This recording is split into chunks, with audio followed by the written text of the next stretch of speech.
analista da Interpol, apontado pelo Ministério Público como líder de um esquema para fraudar contratos com órgãos públicos, ex-senador de Rondônia é preso em Santa Catarina e já está no presídio de Itajaí. Concessão à iniciativa privada, traçado de rodovias que vão ligar Chapecó ao Paraná, desagrada autoridades e empresários antes mesmo de sair do papel. O problema é que a produção da região oeste iria precisar ser escoada pelo porto do estado vizinho. De olho na qualidade da educação, o Tribunal de Contas recomenda uma série de melhorias no ensino médio das escolas públicas catarinenses, além de maior investimento do governo. Operação Alvará Seguro, fiscalização no meio oeste do estado, registra um número preocupante. Dos 11 supermercados visitados, apenas um estava em condições de funcionamento. E ainda os detalhes da primeira noite do Festival de Dança de Joinville, que lotou o Centro Eventos Carl Hansen.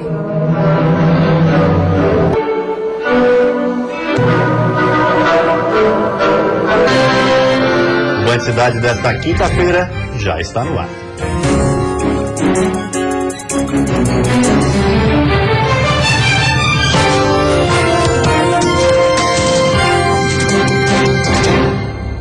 Olá, boa noite. Boa noite. Deve ser transferido para ontem em Santa Catarina. Ele estava sendo procurado pela Interpol, acusado de vários crimes financeiros. O homem que aparece na imagem é Mário Calixto Filho, senador da República nos anos de 2004 e 2005. Mário, que atualmente era empresário, estava foragido da justiça e sendo procurado pela Interpol, a Polícia Internacional. A prisão aconteceu nesta adega de Balneário Camboriú, onde ele costumava frequentar todos os dias, há pelo menos um mês. Na sexta-feira da semana passada, em reunião com a Polícia Federal, a gente conseguiu destrinchar toda aquela informação e ver que, inclusive, ele estava entre os procurados da Interpol. Então, a Polícia Militar, juntamente com a Polícia Federal, começamos a campanar aquela região ali da Avenida Central. O ex-senador morava em Balneário Camboriú há pelo menos 6 meses. Costumava passear pela área central da cidade e frequentava os melhores locais. Ele já havia sido condenado a 12 anos de prisão pelo crime de peculato e tinha vários processos em andamento. Em maio desse ano, depois de uma operação do Ministério Público junto com a Polícia Civil de Rondônia, o ex-senador foi apontado como líder em esquemas de empresas fantasmas. Mário Calixto também tem mandado de prisão expedido pela Justiça Federal em 2013, por envolvimento com uma quadrilha especializada em falsificação de dinheiro e documentos para obter vantagens em instituições financeiras e no comércio. Ele foi conduzido à penitenciária de Itajaí e deve ser transferido para Rondônia nas próximas horas. A Polícia Civil do Meio Oeste, com o apoio da PM e do PROCON, está intensificando a fiscalização em estabelecimentos comerciais. Casas noturnas e bares já foram vistoriadas e agora foi a vez dos mercados. Nesse mini mercado que funciona num bairro de Joaçaba, o espaço é pequeno e a demanda de clientes se restringe basicamente aos moradores da redondeza. Mas em meio à simplicidade do local, o orgulho em cumprir o dever de manter alvarás e licenças em dia. Sempre buscando informações, desde vigilância sanitária, PROCON, Ministério Público, sempre se adequando ao sistema para poder com que a gente consiga trabalhar, porque é muito difícil, mesmo se não estiver dentro das normas que são exigidas, seria muito melhor, né? Estar em dia com a lei não devia ser nada demais, afinal isso é um dever de todo cidadão. Porém, esse foi o único estabelecimento entre os 11 mercados e mini mercados fiscalizados em Joaçaba e Erval do Oeste nas últimas semanas a estar com toda a documentação hábil para funcionar. A fiscalização, que conta com o apoio da Polícia Militar e do PROCON, faz parte da Operação Alvará Seguro.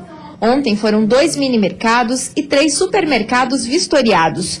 Os policiais apreenderam alimentos impróprios para o consumo e expediram notificações de regularização. Desde que eu cheguei, eu tenho dito isso, o lugar de polícia é na rua. Então a Polícia Civil passa por essa transformação, né? Enquanto eu estiver em Joaçaba, nós vamos ter esse viés mais operacional do que até então. Então eu tenho a previsão de estender essa operação até o mês de setembro, mas nada impede de que a gente continue essa fiscalização um pouco mais intensa até o final do ano. A operação continuará em bares, lanchonetes e postos de combustíveis dos 15 municípios que compõem a regional de Joaçaba. Em Laguna, no sul do estado, o principal centro de atendimento odontológico foi interditado pela Vigilância Sanitária. A prefeitura já havia sido notificada há quase 1 ano e meio. O Centro de Especialidades Odontológicas é a principal referência na área de saúde bucal em Laguna. No local eram realizados diversos procedimentos e até pequenas cirurgias odontológicas. Mas quem foi até a policlínica hoje se deparou com estes cartazes. A estrutura, com cerca de 5 salas, foi interditada pela Vigilância Sanitária. É fácil perceber os motivos. Diversas rachaduras tomam conta das paredes. O piso cedeu em uma clara demonstração que o prédio passa por sérios problemas estruturais. Construído pelo governo federal em 2008, a obra tinha garantia de apenas 5 anos. Como o prazo já expirou, a prefeitura que é a responsável por manter as condições da estrutura. O fiscal da Vigilância Sanitária explica que a medida foi o último recurso para garantir a segurança da população e dos funcionários que atuam no local. Eles vão ter que retirar aquele centro de especialização odontológica daquele lugar, levar para um outro lugar, mas com referendo da Vigilância Sanitária da Regional de Saúde, para que eles possam fazer a reforma lá. A estrutura interditada atende todos os meses cerca de 300 pacientes, mas de acordo com a secretária de Saúde de Laguna, a população não será prejudicada, já que todos os serviços serão remanejados para outros locais. A princípio, nós queremos adequar o céu dentro da policlínica, algumas salas ali dentro, para que a comunidade não fique desassistida. A primeira notificação da Vigilância Sanitária foi feita em abril do ano passado. Na época, os técnicos já haviam identificado estes mesmos problemas, mas durante todo esse tempo, prazos e mais prazos eram dados e prorrogados. Mas hoje, a interdição foi inevitável. A justificativa para o local estar funcionando há quase 1 ano e meio sem as condições ideais seria a falta de recursos do município. Uma busca que deve continuar. Nós vamos atrás de parcerias do governo estadual, federal, de emendas parlamentares, para ver se a gente consegue adequar ele de acordo com o que pede. E a seguir, de olho na educação, o Tribunal de Contas do Estado aponta irregularidades no ensino médio catarinense e dá prazo para o governo adotar medidas. E ainda à espera de obras, sem novos projetos e aguardando a revisão do plano diretor, Construção Civil de Balneário Camboriú já vive crise no setor.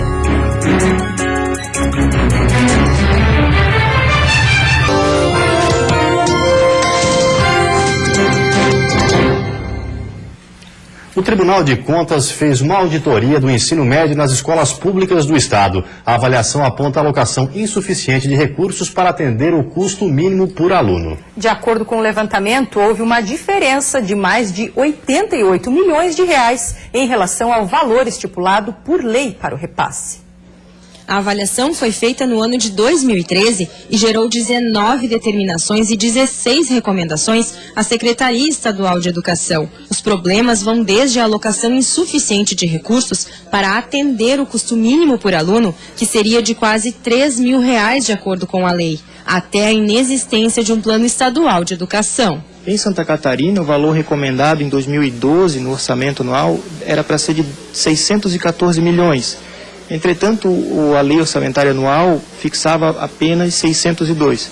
Deste valor foi aplicado em 2012 525 milhões de reais aproximadamente, ou seja, 14% abaixo do recomendado. Conforme o diretor de atividades especiais do Tribunal de Contas do Estado, a Secretaria de Educação terá 30 dias para montar um plano de ação com atividades e prazos e encaminhar ao TCE. As auditorias operacionais, elas visam identificar uma deficiência da administração pública, propor a sua melhoria e acompanhar ao longo dos anos se realmente isso foi implementado. A Secretaria Estadual de Educação informou através de nota que recebeu o documento encaminhado pelo Tribunal de Contas do Estado na tarde de ontem.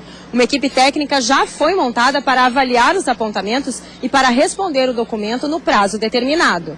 A Secretaria diz ainda que alguns itens já estão em andamento, como o Plano Estadual de Educação, que foi encaminhado para a Assembleia Legislativa em junho. A sexta-feira vai ser de frio em todas as regiões do estado. Isso porque um sistema de baixa pressão está passando por Santa Catarina.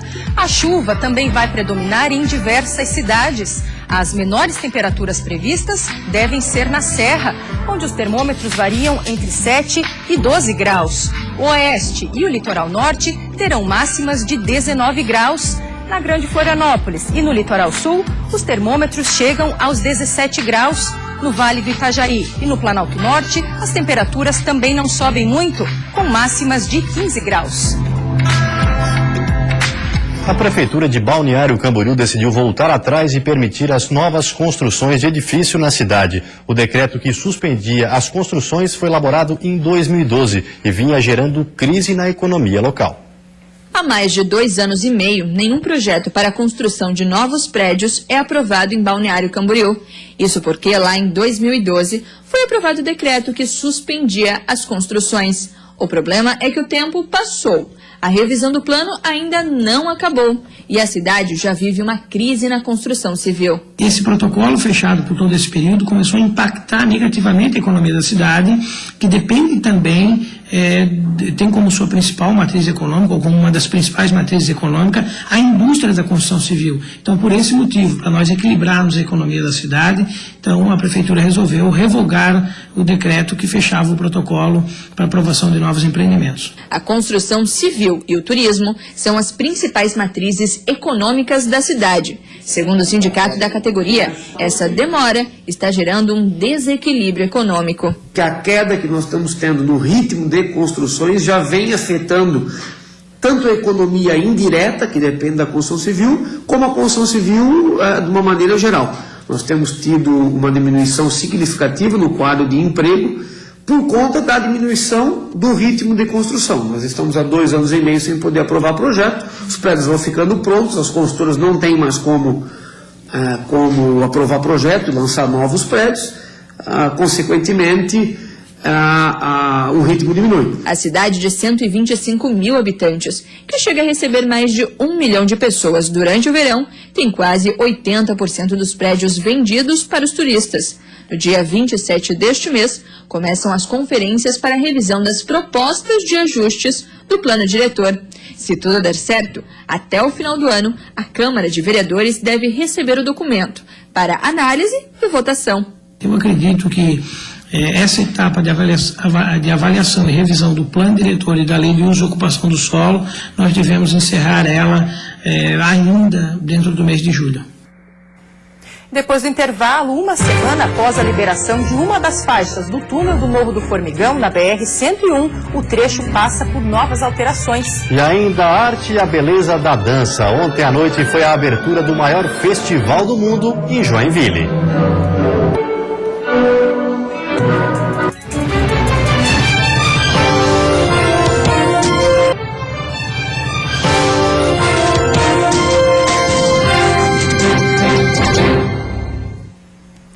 Uma semana do Formigão, na BR-101, em Tubarão, no sul do estado, o trecho está passando por novas alterações. As obras começaram na manhã de hoje. Há menos de uma semana, quando o trânsito foi liberado parcialmente no túnel, algumas mudanças já haviam sido feitas, mas nem todas deram certo. As filas registradas nos últimos dias na subida para o morro e que chegaram a 2 quilômetros em alguns momentos, levaram o DENIT a elaborar novas adequações no local. A gente vai estar fazendo um preenchimento aqui, bem na saída do túnel, de modo que a gente consiga ganhar 1 metro, 1,20 m de faixa de rolamento, fazendo com que aquela ilha existente ali no canteiro central ela seja diminuída, sempre mantendo aquele limitador físico que vai ser feito com os latões, para a gente trazer duas faixas de rolamento subindo na configuração antiga que era antes. A recuperação do asfalto nos trechos laterais da rodovia foi feita de acordo com o previsto, sem precisar interromper a passagem de veículos. Já a pintura, que estava programada para amanhã, deve ser transferida por causa da chuva. A intenção da Polícia Rodoviária Federal é evitar transtornos aos motoristas durante a realização dos trabalhos. A rolagem do material ela vai se dar de forma parcial, não há necessidade de trancar o trânsito. Se, eventualmente, existir a necessidade de trancamento, vai ser por 15 minutos, 20 no máximo. Mesmo assim, é preciso muita atenção dos motoristas ao trafegarem pelo trecho nos próximos dias. A noite de ontem foi de técnica e encanto no palco do Centro Eventos Carl Hansen em Joinville. A Escola do Teatro Bolshoi no Brasil abriu o maior festival de dança do mundo. Os espectadores se emocionaram com o espetáculo Quebra-Nozes. A noite começou com homenagens. A esposa e os filhos de Luiz Henrique da Silveira receberam flores e sapatilhas. O político que morreu em maio era um dos maiores incentivadores do festival de dança. Grandes são vocês, coreógrafos e bailarinos.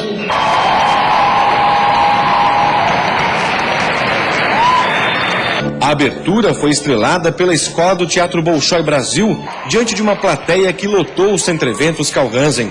Como faz há 4 anos, Marilene veio acompanhada de amigas para assistir a primeira e uma das mais importantes noites do festival. E assistir o Teatro Bolshoi é uma coisa que mexe muito com a gente, porque é o que tem de mais bonito na dança em nosso país. E, por sorte, se encontra aqui em Joinville. Durante 1h40, 115 integrantes do Bolshoi Brasil passaram pelo palco principal do Festival de Dança de Joinville. Em 2 atos, os professores e bailarinos da companhia dividiram a peça com alunos para trazer ao público o Quebra-Nozes.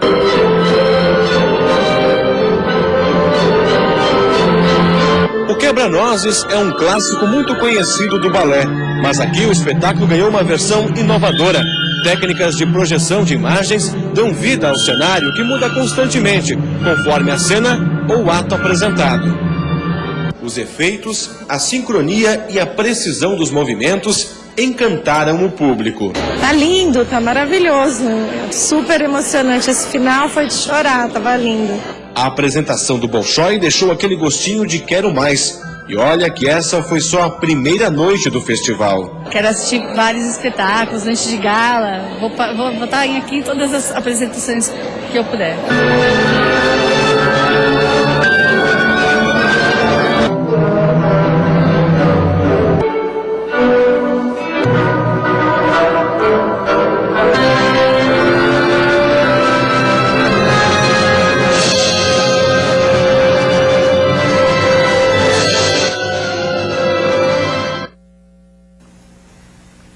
Daqui a pouco, em visita ao Estado, o ministro das Cidades anuncia 60 milhões de reais em recursos do governo federal para Santa Catarina. Gilberto Kassab também visitou a região oeste atingida pelas chuvas. E também a concessão de rodovias à iniciativa privada no oeste do estado.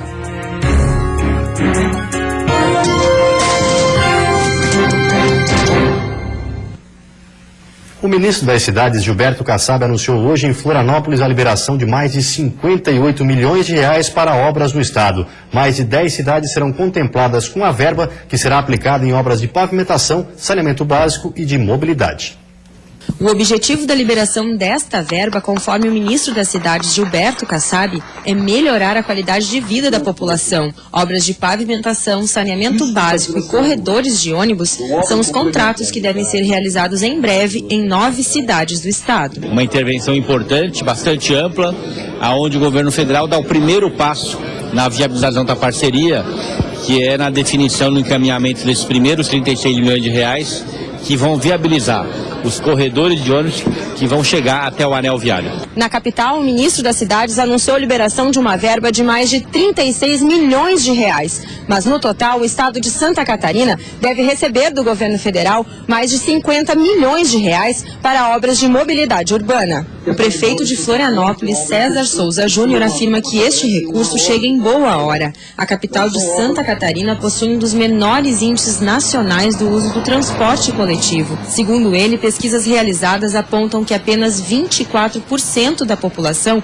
utiliza ônibus como meio de transporte, contra 48% que optam por carro ou moto. Por isso, a ideia é inverter estes dados e investir em obras que valorizem o transporte público. O recurso assinado hoje, ele vem na qualificação de diversas vias que vão ser alimentadoras do corredor central. É um grande corredor exclusivo para ônibus, na sua primeira etapa com 17 quilômetros, e sem dúvida alguma uma obra que vai mudar a cara da cidade, a maneira como a gente enxerga o transporte coletivo. Alguns investimentos já estão sendo feitos em Florianópolis. Na beira-mar norte, as obras seguem em ritmo acelerado para a construção do corredor central exclusivo para ônibus. Com a liberação desta verba, a duplicação da rua Antônio Edu Vieira, no bairro Pantanal, e a revitalização de vias importantes, como a Avenida Mauro Ramos, no centro, podem estar mais próximas. Outras cidades do estado também recebem recursos. É o caso de Blumenau, Brusque, Xanxerê, São Domingos, Dionísio Cerqueira, Leblon Regis, São Lourenço do Oeste, Ipumirim e Nova Erechim. Nós temos muitos projetos em andamento e faz com que a gente consiga ter um cronograma, um fluxo de liberação e de parceria muito importante. Então é fundamental para nós desenvolvermos os projetos que estão em andamento, iniciar outros, sobretudo em área de mobilidade urbana, que é um desafio para nós. Foi discutida no oeste do estado a privatização da BR-282 entre Chapecó e Lapa, no Paraná, investimento que está gerando muitas discussões entre os empresários e a comunidade no oeste catarinense. Estão previstos 460 quilômetros de privatização, passando por 19 municípios, saindo de Chapecó, seguindo pelas BRs 153 e 476 até Lapa, no Paraná. A empresa vencedora deverá fazer a recuperação, conservação, duplicação e a manutenção das rodovias. Em contrapartida, poderá ter o retorno do investimento ao longo de pelo menos 30 anos de contrato, através da cobrança de pedágio. Ao todo, serão 6 praças. Então, uma equipe técnica vai levantar, na verdade, não somente o pavimento, mas toda a condição do que está na faixa de domínio da rodovia. Pavimento, portanto, sinalização, encostas, estado da faixa de domínio. E ela vai fazer um estado da arte. Qual é a situação hoje? E a gente diz o que a gente quer. Então, ela vai adequar os estudos, né? Vai propor a metodologia que tem que seguir para poder passar de uma situação A, a atual, a B, a desejada. No estado foi definido que haverá 3 praças de pedágio, em Vargem Bonita, Concórdia e Xanxerê. Os valores das tarifas variam de R$ 5,60 até R$ 14,20, mas a tarifa só poderá ser cobrada após a conclusão de 10% da obra. E esses valores estão desagradando os empresários aqui do oeste catarinense. Se tiver que contribuir, mas os valores que sejam moderados, né? Não nesses patamares, e também com 10% de execução, já querer cobrar o pedágio. Então você colhe os frutos para depois começar a pagar. Agora não pagar tudo para depois, que sabe quantos anos, do jeito que demora as coisas no país. Aqui qualquer obrazinha que fazem aí de 8 a 10 quilômetros é 2, 3 anos, enquanto que na China uma obra de 40, 50 quilômetros fazem em 3, 4 meses. Então vamos se espelhar. Vamos sair lá fora, ver como é que funcionam as coisas. E não é apenas o preço da tarifa que vem gerando insatisfação. O traçado proposto pela Agência Nacional de Transportes Terrestres também não agradou autoridades catarinenses, porque a produção do oeste do estado teria que ser escoada pelo porto de Paranaguá, no Paraná. Duplicar só de Chapecó até Irani, deixando São Miguel do Oeste de fora, deixando Lages de fora, na 282, é ruim para o estado. E levar a carga para o porto de Paranaguá é um deboche para o nosso trabalhador, para o nosso agricultor, para a nossa agroindústria e para os nossos portos. Então nós temos que exigir que simultaneamente a concessão da 153 se resolva o problema da 470, pelo menos. Para quê? Para que os nossos portos não percam a sua competitividade. Após o início da obra, a empresa responsável deverá ter 48 meses para entregar os mais de 400 quilômetros de pavimentação.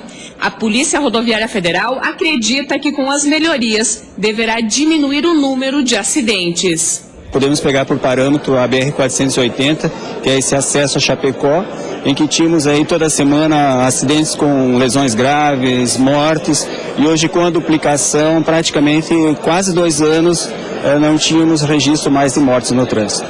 A Associação de Usuários de Rodovias do Estado de Santa Catarina protocolou hoje um documento para que a Agência Nacional de Transportes Terrestres possa prorrogar o prazo para sugestões em 90 dias, para que a população possa entender e discutir o projeto. E então hoje eles estão discutindo aqui um projeto, a NTT está discutindo aqui, trazendo para a comunidade ver se aprova ou não um projeto de uma concessão para 30 anos e vão apresentar o projeto aqui em meia hora, 1 hora talvez, e pegar sugestões da comunidade. Eu tenho certeza que aqui no Oeste, 100% não sabe o que vai acontecer. As pessoas que quiserem contribuir com sugestões sobre a privatização dessas rodovias podem entrar no site da NTT, que aparece aí na sua tela. E você fica agora com o Jornal da Band. Uma ótima noite a todos e até amanhã. Boa noite, até amanhã.